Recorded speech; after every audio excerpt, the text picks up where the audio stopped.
sabi ang mapaglingkuran, santo iyong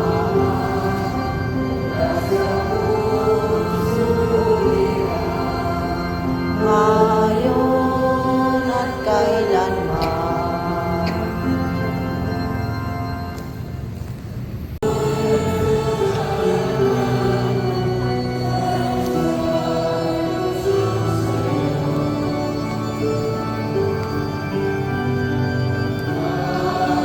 Kahilingan na sana iyong pagbigyan, gamit ang kapangyarihan na galing sa may kapal. Kung iyong deboto, laging nananalig sa'yo, ngayon namiminto, dinggin ang dalangin ko.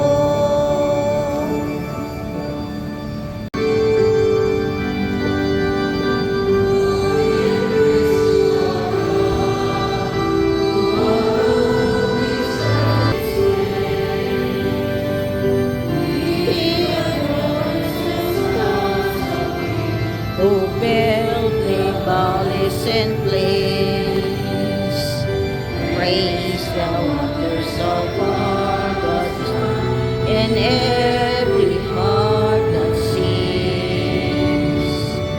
Glory to your God, who alone gives light to our days. And our blessings He bears to those who Kapit-bahay lang tayo. Anyway, I am a probationist. Sa amin po, meron din kami tinatawag na probationist calendar.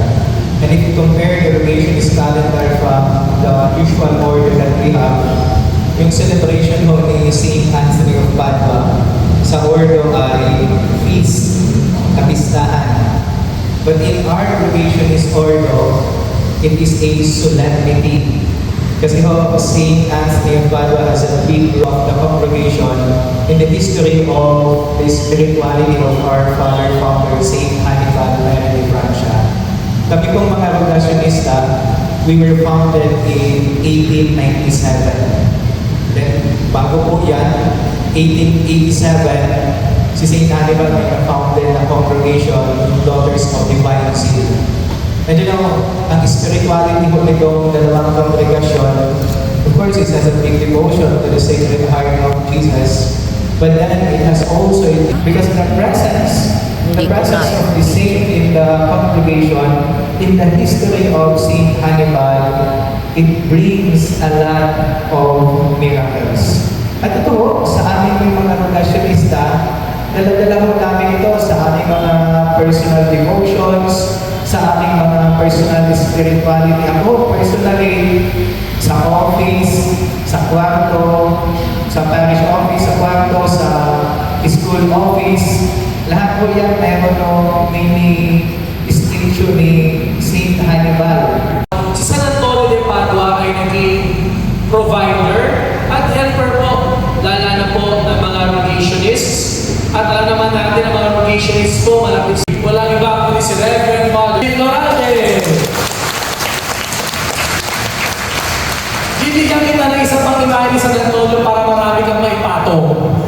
Marami kang mailagay sa ilalim ng mga panalangin. Father, please pray for us and be assured we are praying for you.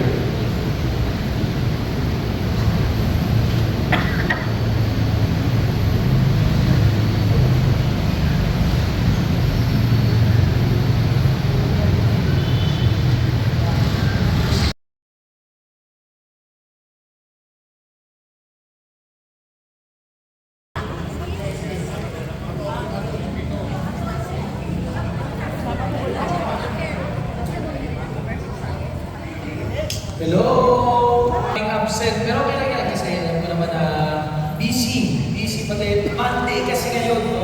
Pero okay, pag lang tayo, mag-roll call. May talk po na hinanda yung kanilang welcoming committee.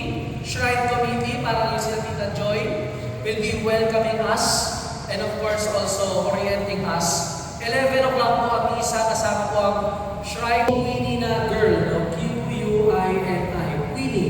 Pili ko pangalan talaga ito, Kinito. Kaya Queenie. So, yun po, makikita po natin siya. Batang-bari pa po, mas pogi po sa akin. So, yun po, makikilala